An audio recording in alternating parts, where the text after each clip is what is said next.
Assalamualaikum warahmatullahi wabarakatuh. Halo teman-teman, perkenalkan nama saya Muhammad Rizky Gufron. Saya mahasiswa Universitas Pancasakti, program studi manajemen. Saya ingin menjelaskan mata kuliah Emotional Intelligence. Dosen pengampu Ibu Dr. Irma Yuliantina MPD. Emotional Intelligence yaitu kecerdasan emosi. Pengertian teori kecerdasan emosi menurut beberapa ahli. 1. Kecerdasan emosional menurut Subiantoro adalah kemampuan seseorang dalam mengenali diri sendiri serta orang lain, memotivasi diri, mengelola emosi baik pada diri sendiri maupun hubungannya dengan orang lain, memiliki rasa empati terhadap orang lain, serta membangun keterampilan dan komunikasi dengan orang lain. Kecerdasan emosional menuntut seorang belajar mengakui dan menghargai perasaan pada dirinya dan orang lain untuk menanggapi dengan tepat, menerapkan dengan efektif informasi dan energi serta emosi dalam kehidupan sehari-hari. Kedua, menurut Daniel Goleman, mendefinisikan bahwa kecerdasan emosi adalah suatu kemampuan seseorang yang di dalamnya terdiri dari berbagai kemampuan untuk dapat memotivasi diri sendiri, bertahan menghadapi frustasi, mengendalikan dorongan hati, tidak melebih-lebihkan kesenangan maupun kesusahan, mampu mengatur reactive needs dan menjaga agar bebas stres, tidak melumpuhkan kemampuan berpikir dan kemampuan untuk berempati pada orang lain, serta apa adanya prinsip berusaha sambil berdoa. Daniel Goleman juga menambahkan kecerdasan emosional merupakan sisi lain dari kecerdasan kognitif yang berperan dalam aktivitas manusia yang meliputi kesadaran diri dan kendali dorongan hati, ketekunan, semangat, dan motivasi diri sendiri, serta empati dan kecakapan sosial. Kecerdasan emosional lebih ditujukan kepada upaya mengenali, memahami, dan mewujudkan emosi dalam porsi yang tepat dan upaya untuk mengelola emosi agar terkendali dan dapat memanfaatkan untuk memecahkan masalah kehidupan, terutama yang terkait dengan hubungan antar manusia. Ini adalah ada beberapa 5 komponen dari emotional intelligence dalam dunia bekerja.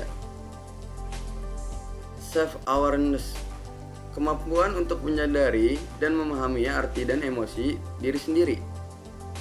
Kedua, self-management atau regulation, yaitu kemampuan untuk mengatur emosi diri sendiri, sesuatu yang kita lakukan pada batas tertentu.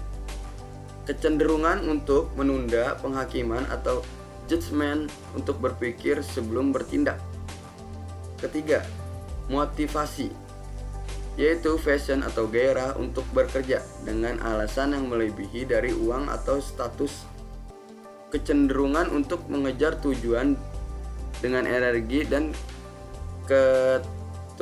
keteguhan mampu mencapai di atas ekspektasi baik diri sendiri maupun orang lain.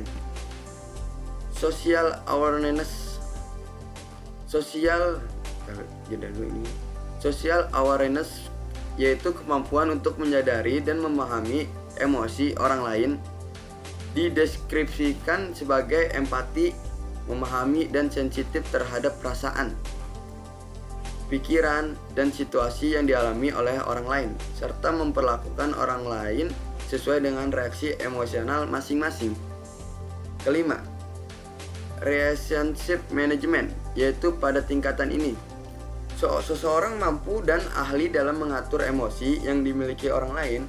Hal inilah yang menjadi kunci kesuksesan seorang pemimpin.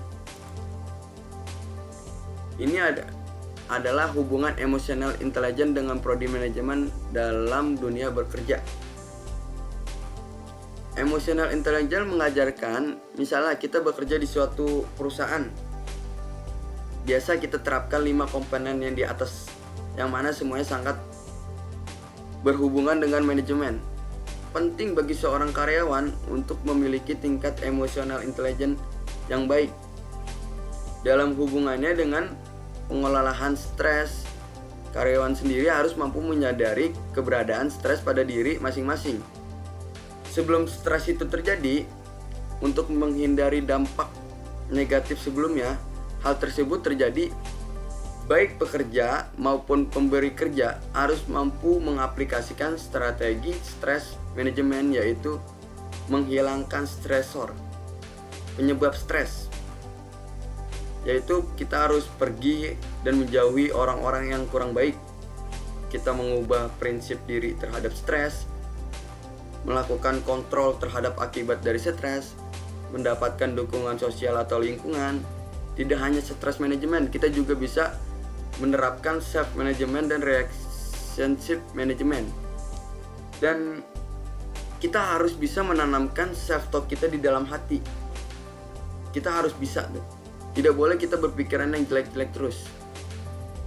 Karena kalau kita berpikiran jelek-jelek terus, itu membuat pikiran kita menjadi stres.